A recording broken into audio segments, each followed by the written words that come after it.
crazy. Hi, this is Serendipity Soup. It's a podcast about serendipity, funnily enough. It's about success, failure, hard work and pure dumb luck. But it's not a podcast about celebrities or Silicon Valley billionaires because, frankly, they're not normal. So this isn't about taking lessons from thinly disguised humblebrags. Instead, it's a community of ordinary people with something interesting to say about how their life has turned out. If that sounds like you, get in touch. You can email me using soupofserendipity, all one word, @gmail.com. There might be happy endings, or there might not, because life isn't a story. It's much more complicated and wonderful than that. So, wherever you are in the world, and wherever you are in your life, I hope you'll find something useful to take away from these conversations.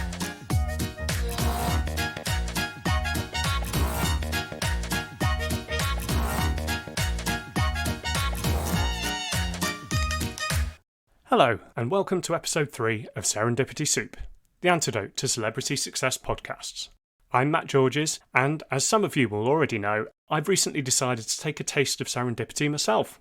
Last month, July 2021, I handed in my notice at the Environment Agency, which is the environmental regulator for England, and it's where I've worked in various roles for nearly 16 years. I don't have a job to go to, and it seems unlikely this podcast is going to fill the financial gap. So, this summer, I'll be taking stock to see where my career is heading. It might make a good story, or it might not. Only time will tell. So, while we're waiting, I thought you'd like to hear from my next guest, whose career has taken some pretty sharp and intriguing turns. Her name is Anna Gunn, and we met when we both worked briefly at a bar in Bristol a long time ago. Anna made a huge impression on me, and as luck would have it, when I was thinking about making this podcast, I came across her profile on LinkedIn and realised she'd charted a completely different course to the one she'd seemed on when I met her. I was intrigued, so I got in touch, and I'm so glad I did. She's great company and has had, or I should say is having, an absolutely fascinating life. As listeners to the first 2 episodes will know, she's also become my editor and source of all-round podcasting wisdom. Right, housekeeping. You'll hear a little bit from Anna's cat on the way, and there are a few swearies in there too, so bear that in mind if there are little ears nearby. In terms of subject matter, we moved deftly from aerospace engineering, through kebab shops, to the London Academy of Music and Dramatic Arts, and then on, to the Porto Photography Festival via forensic psychology. Along the way, we touch variously on the debilitating mental and physical effects of 80-hour weeks, bullying at work, and my experience of depression. So, if those aren't things you want to hear about right now, probably best to give this episode a swerve. Okay, housekeeping done. Let's have another taste of Serendipity Soup. Okay, so my name's Anna Gunn, but who and what I am and what do I do? That's a difficult question, and I'll tell you why. Because it's a question that kind of comes with a label, and it's labels that I don't really fit in, which is a difficult thing to say, and it's probably a difficult thing to understand. Let me try and elaborate. And I'm not being facetious when I say, if you ask me that question on a different day of the week, it will be a different thing. Because I have so many roles. Okay, my CV reads right now that I'm director and founder of a photography festival here in Porto. I'm also founder and director of my photography business. I'm a mentor and counsellor to photographers and artists. I also work as a content creator. I manage social media accounts. I also have YouTube and video and film content creation. Yeah. It's really difficult to say what I'm currently doing. That's nice, isn't it? It's a bit of pick and mix. Yeah. When I met you, you were doing a degree in aeronautical engineering? Aerospace manufacturing engineering, yeah. Blimey. I mean, that was one of the reasons I was interested in speaking to you, because that must be a bit of a journey. The thing about that degree is that your response to blimey, like the title, even just saying aerospace manufacturing engineering, I try not to say that very often, and I only now say it in certain situations where I am literally name dropping. as a way of perhaps if they're being a little bit diminutive towards me. It was something that I did for all the wrong reasons, but as it turns out, it's helped me enormously. The minute I say it, everybody's eyes kind of like there's a glint of recognition of, oh, so you're not an airhead, or you're not just a creative, which is a very bad box people put you in. I often say about the people on my course that it's like they were Brighton rock. And if you cut them in half, it would say engineer in the middle. Whereas if you cut me in half, I'd bleed. And that's not to diminish engineers or people on that course, but they lived and breathed it, and it was their thing. And I didn't know that it wasn't until after the course. Yeah. Wow. So you said you did it for all the wrong reasons. What were those reasons? Oh, because I could, and because it was shinier, because people told me I couldn't do it, which is a terrible reason to do anything. But you say that to me, and it is literally like waving a red flag. I am the sort of person that will go off and do something because you've told me I can't. Including what, a 4-year aerospace degree? There's a lot of people in my life who've told me I can't do things, and it obviously depends like where that comes down from. I used to work in a kebab shop. I was very young at the time and quite impressionable because I was doing my engineering GNVQ at the time, and the people I was working with were all men, and they all told me that I couldn't do it. They had a view on engineering in the kebab shop. This is the interesting thing about that shop. My colleagues were all Cyprians. So they were all immigrants to Britain. And I loved my colleagues because they stood up for me. All my colleagues had a PhD in electrical engineering. All of them. And they would help me at night do my electrical engineering homework from the GNVQ. They were my champions, but my boss turned around and went, she's never going to go to university. And when I got into university, it was a bit of a, here's my resignation, and I'm off to uni. And you know where to put it. I was a bit more gracious at the time about that. Well done you. I don't think I would have been. So the guys you were working with were Cypriot, were they? And so they were all electrical engineers working in a kebab shop. Immigrants at the time were obviously trying to get any job that they could. And I loved them. They treated me like family, and they helped me with my homework, and they were great because I was a novelty of doing engineering, and it was a chance for them to perhaps show that they were valid, because it wasn't, the job that they were doing probably wasn't what they ever imagined they would be doing, but that's what they ended up doing just to be in a country that they wanted to be in and look after their family. So where did you grow up originally? Originally, I grew up in a very privileged little village called Kinver outside of Birmingham. Age of 14, I moved to Wales, and I then started my engineering course, the GNVQ. The GNVQ was in Llanelli at the time, and because I was one of 3 females that started the course, I was the only one that finished. Out of how many, roughly? There was 3 females, but there must have been 15 guys on the course. But the college was it was guys. And because they needed to fill their quotas, they literally shoved me on every course they could. So I think I came away with some welding certificates, NVQs in lathe and bench work. I went to work in a factory that welded up fans for intern stuff. I didn't really question being the only female in a male-dominated environment until I went into my internship. And my internship on the first day, they were really cross with me. And I remember not really understanding why there was a bit of attitude towards me until lunchtime. And then one of them turned around and said to me, Well, we've been told by our foreman to take all the porn off our lockers and to watch our language around you. So we're not very happy that you're here. And I was like, oh, fuck that, put it back up, it's fine. You know, just to be one of the lads. From then on, they then decided to try and play all of the pranks they possibly could on me in the space of a week. So I had Swarfiga put in my pockets. I had mice put in my welding boots. They welded up my steel toe caps. And the last day I was actually welded into the crate that they were shipping on the fan. And I was like, oh, you sneaky buggers. That's one way of reacting. Another way would be, so my way of reacting to being welded into a shipping crate would have been sheer terror. No, because I knew that they'd get into shit with their foreman. So I knew that I'd be let out sooner or later. So it's a waiting game. After all of the pranks that they'd already pulled on me that week, I knew it's like a blaze of glory.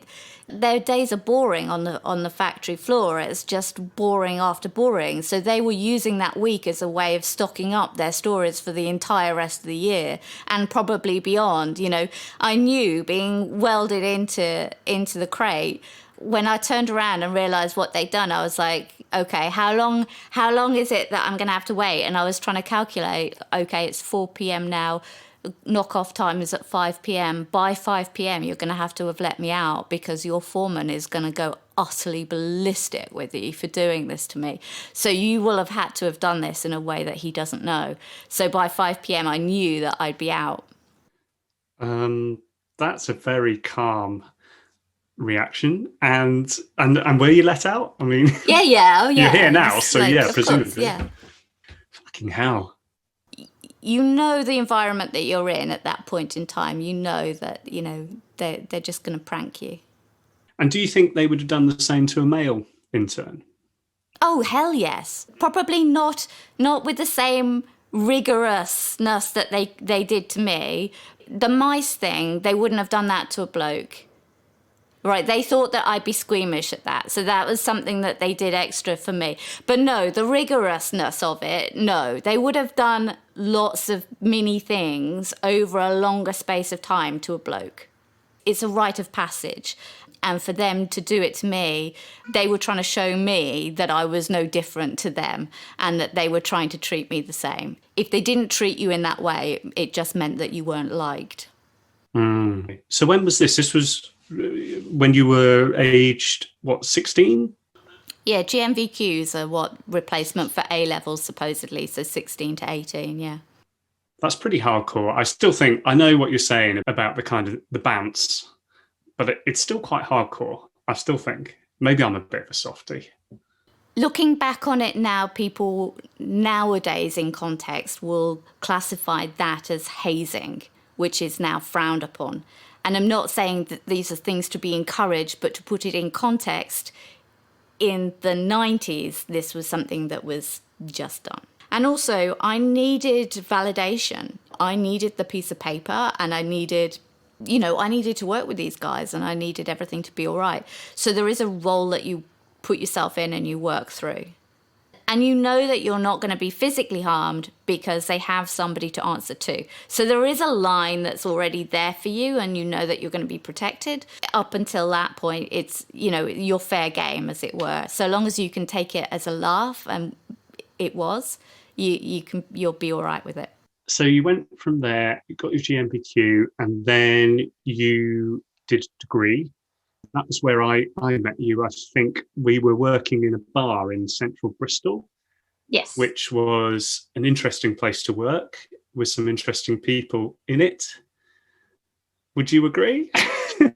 I'm using interesting in the sense of wasn't intellectually challenging, but it was challenging, I would say. For me, it was just it was like one of a number of jobs that I needed to get in the summer for money to tide me over until the next university term. So for me, it was like, you just get on with it. The fact that I met people like you along the way actually made the nights nicer and easier to get through, because at least then if you're working alongside people that are a laugh and really nice people, you'll get through it a lot quicker. And that was why I was grateful for that. Yeah.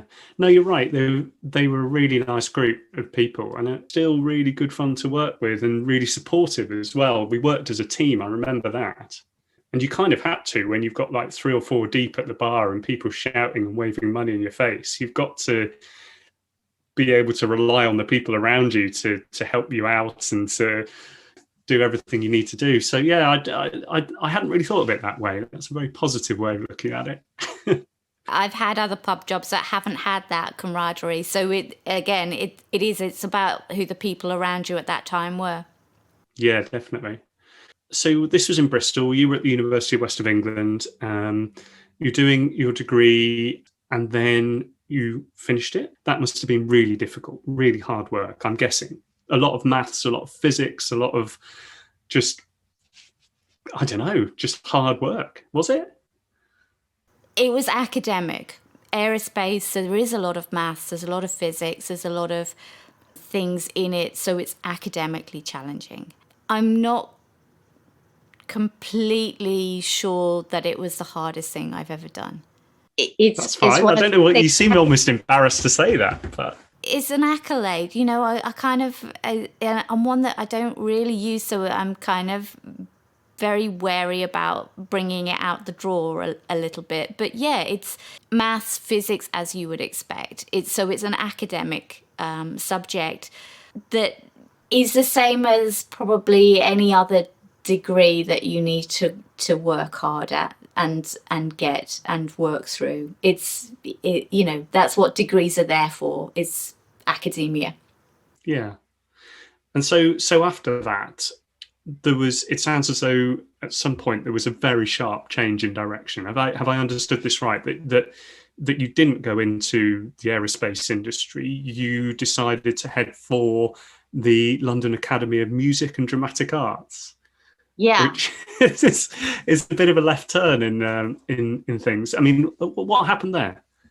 September the 11th. Right. Happened. So the year before I graduated, September the 11th had happened, and I was going for jobs alongside people who had actually been fired and had done the job for 25 years. They had used it as an exercise of downsizing all of the aerospace industry in Bristol. Of course, that meant that my industry had completely gone kaput. So I got a temp job. It was an insurance company. I started out as a secretary. They found out that I had just graduated as an engineer, and then I got promoted very quickly through the ranks to become a broker and to then head up the new business team, because they realised that I could talk to engineering companies, understand their risk, and then talk about their risk to the insurers, and I could act as the go-between. So it was my job to translate the engineering companies to the insurers to make sure they understood their business a bit more and to lower their insurance premiums, essentially. But you looked around the office and there was nobody in that office. If you started talking to them on a deep level, there was nobody in the office who ever grew up thinking that they were going to one day become an insurance broker. There was nobody who went, yay, when I grow up, this is what I want to do. And, I've described it in my perhaps less than kind way of describing it has been where dreams go to die. That's perhaps a little unfair to all my colleagues who do actually enjoy that business, and I apologise to those people if you enjoy it, then albeit for me to say that that's not a good place or good job. It was just not for me. I started searching around looking for other things to do, and I came across a lighting course in Bristol, and I did I think it was like a week's course in Bristol on lighting. This is stage lighting, is it? Yeah. Right. And I realised that it was quite a cool thing. So then the next thing I did was look at what other courses I might be able to do. And my friend told me to look at a course in LAMDA because they were doing stage lighting. And he said, if I enjoy this, I might enjoy going down to London. So I booked myself some holiday from work and I went down and did a 2-week course. At the end of my 2 weeks in London, I was offered a place on their 2-year course in London. And they said to me, if you want, we can give you an interview now. And I was like, yep. And they gave me an interview, and they gave me a place saying, well, the only thing we're a bit worried about is the fact that you don't have sound, but we can work with that. And I remember I came out of my interview and where they just offered me the placement, and I'd said yes. I picked up the phone to my boss and I said, okay, it's Friday now. Just so you know, on Monday when I get back, I'm going to be handing you my resignation. And I literally gave him my 3-month notice. And at the end of the 3 months, I think my notice was up on the Friday, and I moved to London on the Saturday, and then I started the course on the Monday. Wow. You ask about the degree, about it must have been hard work. It wasn't a patch on LAMDA. I've never worked as hard in my life as LAMDA. And out of all of my certificates, out of all of the posh titles I have, the course from LAMDA is the one that I am most proudest of. Wow. You were up at 10 a.m. and you didn't finish until 10 p.m., Monday to Saturday. Working in the stage, working on the shows, it's incredibly hard work, it's incredibly physical, and it's incredible amount of work that goes into each and every show. People who are in theatre actually work harder than most people. LAMDA were keen to have you on. They had said, yeah, this is, you've got everything apart from a kind of background in sound. Did they fund you, or did you fund it yourself? Well, no, which is why I think I worked out that I was averaging an 80-hour week in order to be in LAMDA and to work in bars enough to fund myself. I remember just coming into that Christmas, I was working 80-hour weeks. Now, I was fortunate that I think I entered January, I was awarded a scholarship.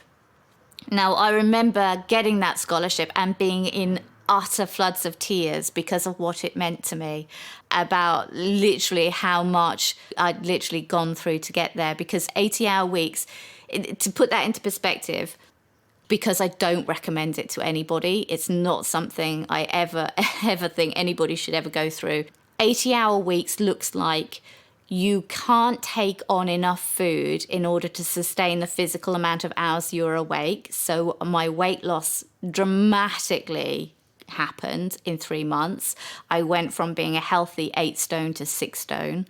The hours I was sleeping, I was probably sleeping less than 5 hours a night. And what that generally looks like is I was angry all the time, to the point that I think my sister called me one morning 15 minutes before my alarm was due to go off, and I raged at her because I'd lost 15 minutes of sleep. And I think any sleep-deprived parent will understand what sleep deprivation actually looks like to you. But I remember the loss of colours. Everything becomes very grey. You don't actually see colours as vividly as you would. There are very distinct physical things that you go through with sleep deprivation. In January, being given that scholarship meant I could reduce my hours and actually have a normal life. So LAMDA for me was an incredible time. And I just wish that I had not had to work so hard so that I could have enjoyed it more. Wow, that is tough, because you described long days actually working in theatres, and then presumably you're fitting shifts in bars around those already very long hours. And Yeah. then on the day that you should have been resting on a Sunday, presumably you're trying to work then as well. Sundays were my 12-12 days. I would literally, my shift on Sunday would be 12 to 12. Ugh. Oh, dear. And Thursday, Friday and Saturdays in London, you weren't finished like until 4 a.m. Oh my God. Yeah. I'm not surprised there was such a dramatic physical effect on you. Yeah. So this kind of plays into one of the reasons I've started this podcast. You won't know this, but around about 10 years ago, I had basically a complete breakdown. And there was a lot of stuff going on from all sorts of directions. And basically, I just lost it. And one of the things that kind of emerged from that, as I kind of put myself back together again, as my wife helped me do that and so on, was this sense of shame that I'm an economist now. I retrained as a result of this, but I'd always kind of compared myself to people working in the city. I'd always thought, these are people who appear very rich, very successful. They seem to work incredibly long hours, 70, 80-hour weeks potentially. They seem able to cope. And here's me. At the time, I was working in the Environment Agency, which is a public sector job. So we're not talking kind of hugely intense pressure here by any means. And I was like, look at the state of me. I've literally kind of hit the wall. And so I was like, well, what does it even mean to be successful then? Are those people successful? And it took me a long time, and I'm still not really there yet, to get the idea out of my head that to be successful is to work that kind of level and to earn, money that comes with it. So I see what you're saying, that nobody should ever have to go through that sort of situation. But at the same time, there's a certain cachet for me that you have because you went through it. And it's like, I've got respect for you for that. And your facial expression says to me that maybe I shouldn't. It seems like you're so hardworking that is worthy of respect, despite the fact that it clearly had a devastating impact on you. I actually have quite an aggressive response to some of the cliches and the things that society says right now that everybody likes to pick up on, especially the "I'm busy" phrase or meritocracy, where the idea that if you work hard enough, you'll succeed. Well, two things in that. Firstly is the word success really bothers me, because essentially it's a nonsense word that society has made up, because success is it's neither here nor there really, and you're never likely to get there. And the meritocracy of if you work hard enough you'll get there is the biggest lie I feel that most of society is being fed today. It's almost worse in America, I think, than anywhere else in the world. This American dream of you work hard and you'll get there.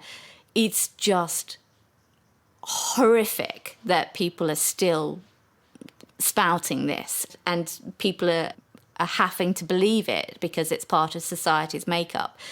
I mean, logically, we all know in the last 2 years with movements such as Black Lives Matter, and these things have come to light that we are not all starting from the same position.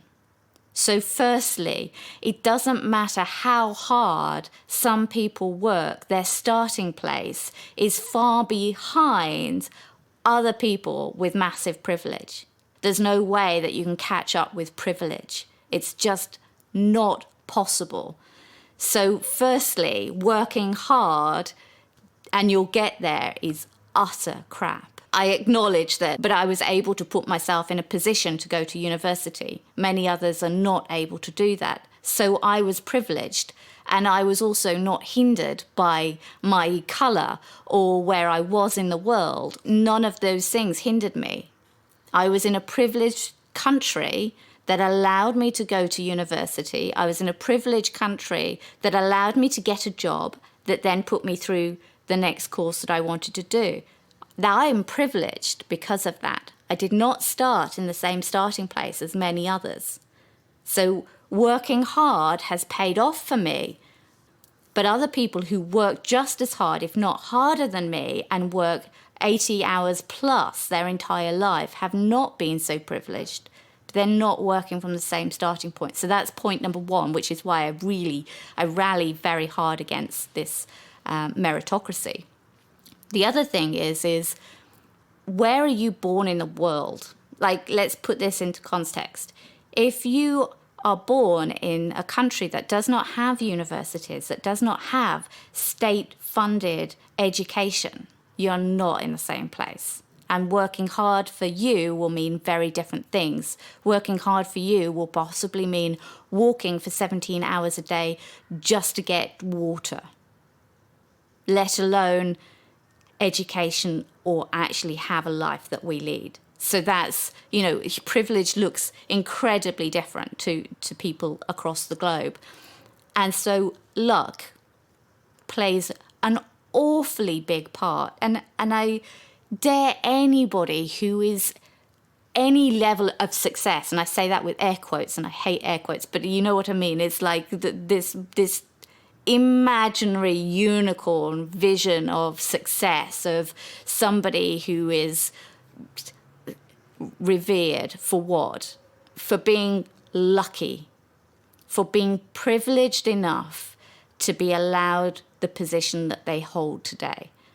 And whatever that is, you do not get to be at the top without a huge, huge amount of luck. And anybody who says different is a liar.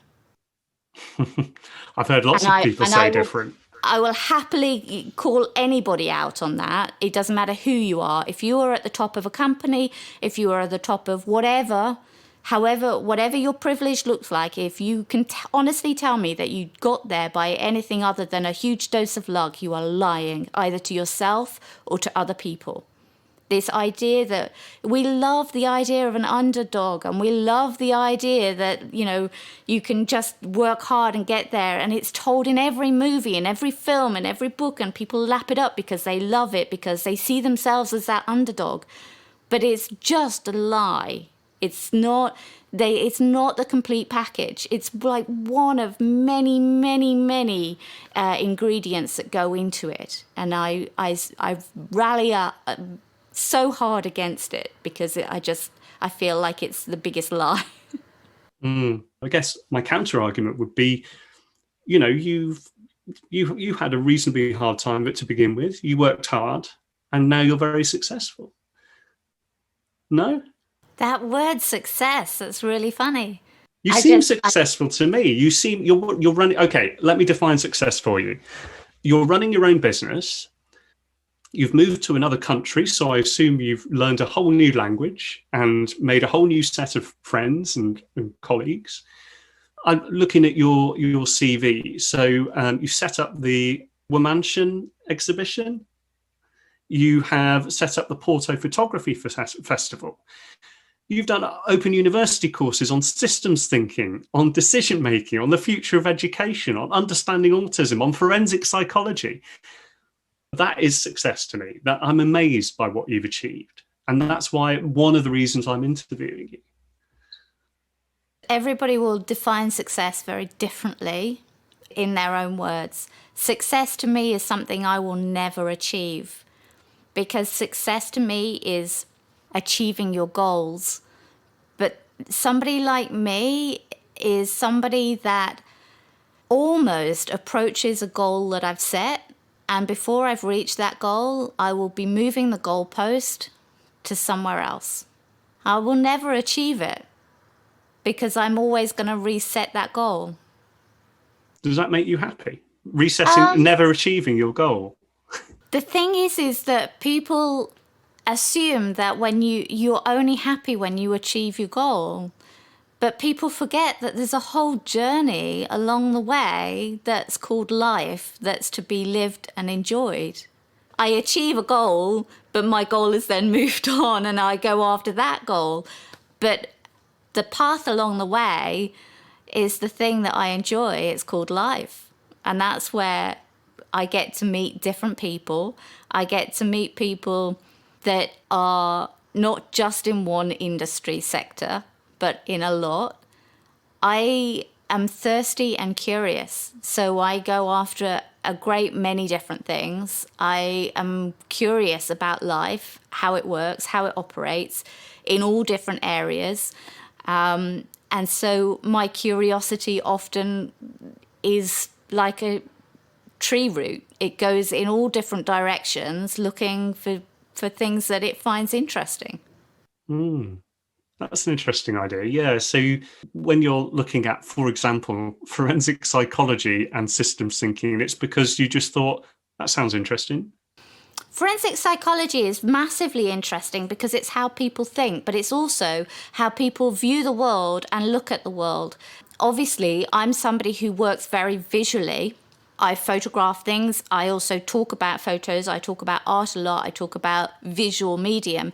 And to me, forensic science is about looking and interpreting what you've seen. That course was massively interesting to me because it taught me that a lot of things people take on and see is then interpreted and processed, and if people then tell you what they see, it's actually very different to the thing that was actually seen, which is why in police lineups they have to be very careful about how they present the evidence to people.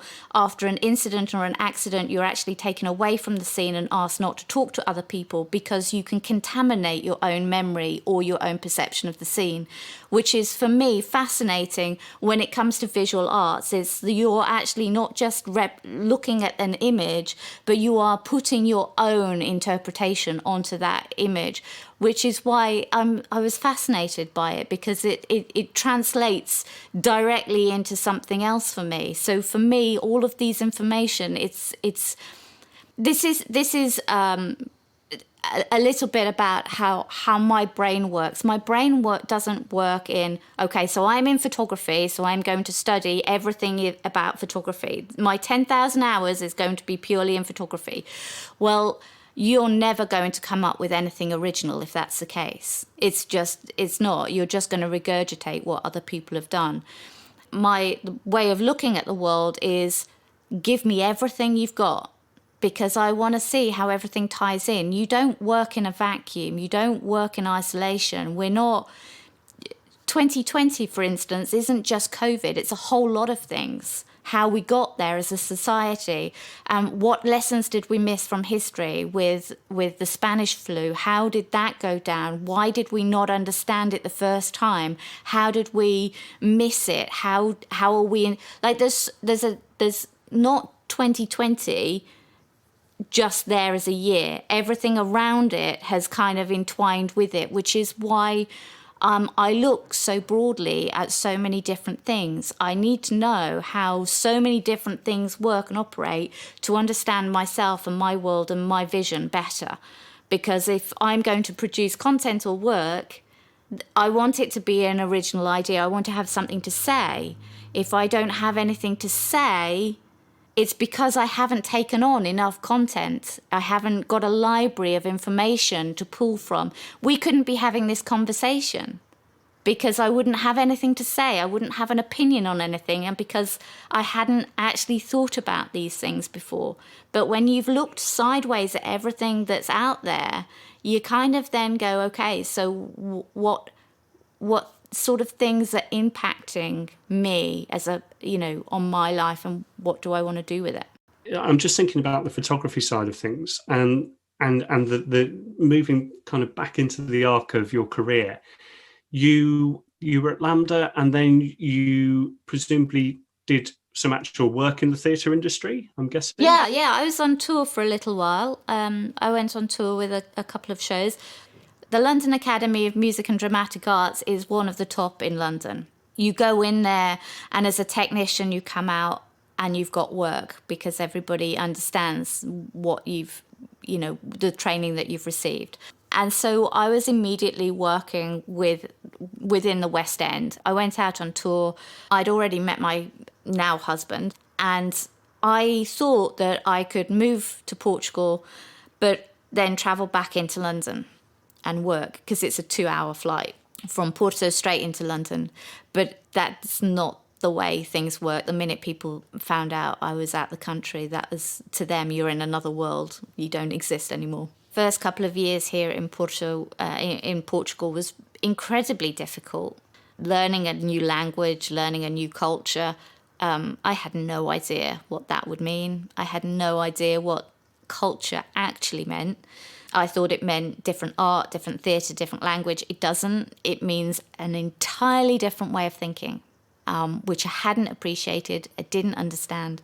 Photography came about because My husband was into it. We traveled Portugal with cameras. So we kind of were taking our holiday snaps as we went and learning photography as we went. And then the photography became bigger and bigger. And I think at one point we just said, okay, this is an expensive hobby if we don't make a profession out of this now. But I also started teaching in film and sound and lighting here in some of the universities here. And I found that quite challenging. Teaching is another whole profession that's, wow. All teachers out there, huge respect. They're incredible people. Doing that kind of obviously gives you a broader in-depth knowledge of what you're doing. That was really how the company grew. And I put together a few online courses and put those out at the same time. I think in learning from other people and from the internet, which is what we were doing at the time, is learning our craft through the greatest photographers of time through the internet. I love the 21st century. Thank you that you exist. I kind of learned that these people were not coming to Portugal, but they're going to every other country in the world, teaching their workshops everywhere else.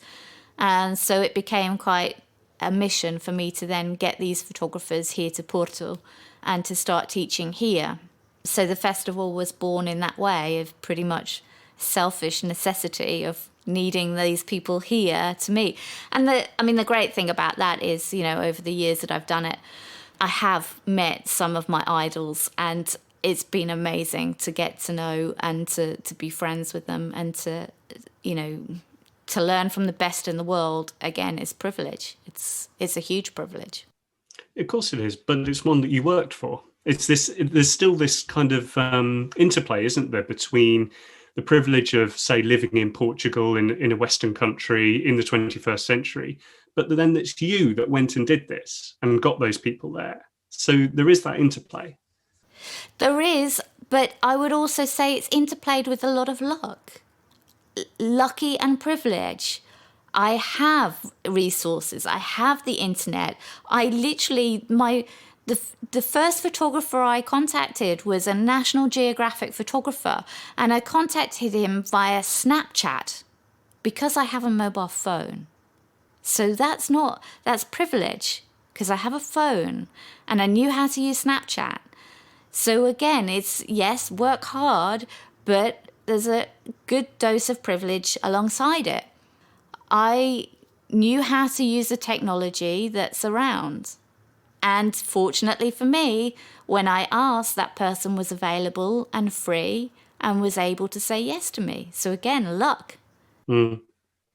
So these things are very intertwined. They don't exist on their own. They're very, very much together. Yes, I work very hard to put the festival together. Yes, it pretty much takes up an entire year to put it together.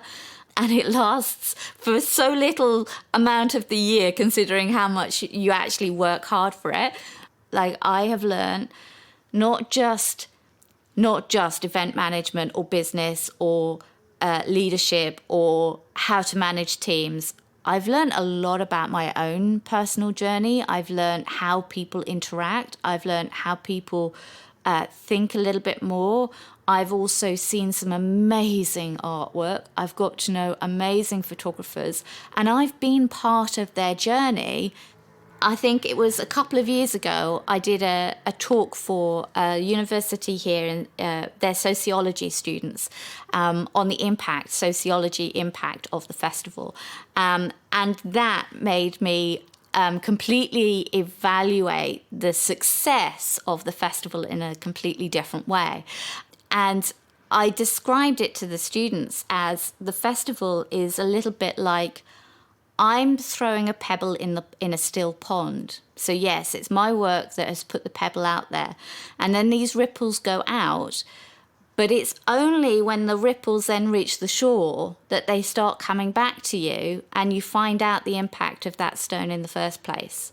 And that impact has been from other people going out and creating their own businesses on the back of a workshop. I've seen one particular photographer actually become a Nat Geo photographer on the back of one of them. I've seen others that have elevated their work. I've seen development of portfolio. But more importantly, I've got really strong friendships with these people. That's been the thing that has mattered the most to me, is knowing these people and really developing connections with them and understanding what their needs are and being able to help them and strengthen what they need. But which is, a physical experience. Let's face it, in COVID, we're all missing. But a physical experience like that of bonding and bringing people together was why it was so important to me. And and those bonds still exist today. That I know all of the people who've come to the workshops. I know them and I've watched them and I see their work, and I get the privilege of watching them develop, not just as artists, but as people, which is far more important. So you're asking, but the goal is a thing that pleases you, and it's this wonderful journey that, I've been privileged to be alongside other people and see their journey and see how they've grown and what they've taken from it. Because you could put something out there and you never know what people are going to take from it. You never quite know what are they going to learn from it. You might design a course or you might design an experience in such a way that you hope somebody will take this from it. But actually what they actually take from it is very personal, very individual, and a privilege to watch and see. And you just hope that what they take away is something that they're able to use. You talked about success as being, in one way, helping other people and seeing how they develop. And you mentioned that you have this kind of mentoring side to what you do now. Can you tell me a bit more about that? What does that involve? It pretty much involves an open door. Probably like many people in a specific profession tend to sometimes look a little bit inwards, whereas actually they need to look a little bit more outwards. So I will talk to people about their habits, what they do on a daily basis, what they do to be okay, because I think the idea that artists and this tortured mentality is very, very, it's done. Please, we need to move past that. So I will, it's a very holistic view on somebody's work, their life, but I will more importantly meet with them where they are in their life. Whatever challenge they're facing in their life, we'll look at and see together to see if there's a way around it. And obviously in COVID, I think at the beginning of COVID, a lot of photographers were having to change their business, especially if they were in wedding, portrait, or anything that required them to be out of the house. So there's a lot of people who didn't know how to look at their business and change it around and got stuck. And there's an awful lot of other people who didn't need that, but needed to know that there was a support or there was a community there for them, because often working in isolation it's not good for the mind. It doesn't do you any good, and it doesn't do creators any good to be inwards, because it means that it's very easy to get self-absorbed. So we're kind of coming to the end of the time we've got, really. I'm trying to think, apart from yourself, has there been anyone else? You've talked a lot about the interplay of kind of luck, circumstances and so on. Has there been anybody else that has really kind of helped you get where you are now? There's a reel of names. If I was to reel off all the names, I wouldn't have breath. At every stage of my entire life, there's been other people behind me. There's been some people who have supported me openly. There's been others who've hated on me openly, and they've also driven me. There have been people who have paved the way for me. There have been people who have advocated for me. In the festival alone, literally, it's an Oscar list of people who've helped me, who've said yes to me, who've trusted me, who've given me their work, allowed me to do what I wanted with it, allowed me to place it. And there's a whole bunch of other people who just supported me, gave me hours and hours and hours of time. And that's been the story of my life. There's been a reel of people who've helped me. And again, I would challenge anybody at the top to say otherwise. I would challenge anybody at the top of whatever vertical they're in to say that they got there on their own. It's utter rubbish. Nobody gets anywhere without help and support from family, friends, teachers, from those around them, from critics. Critics are particularly useful at times. I honestly, you don't live in a bubble. We like to think we do, but it's not true. This hasn't taken the direction that I thought it would, but I could talk to you for hours, Anna. I really could. Just wanted to say thank you for sparing the time for me, considering how many different things you're doing and covering such a wide range of topics with such erudition. The minute I saw the title of Serendipity Soup, I was already in. Serendipity, lots of people just think shows up and is there for some people and not for others. So I really hope that this goes some way to explain or help those who are struggling with it. Yeah, thank you. Thank you very much.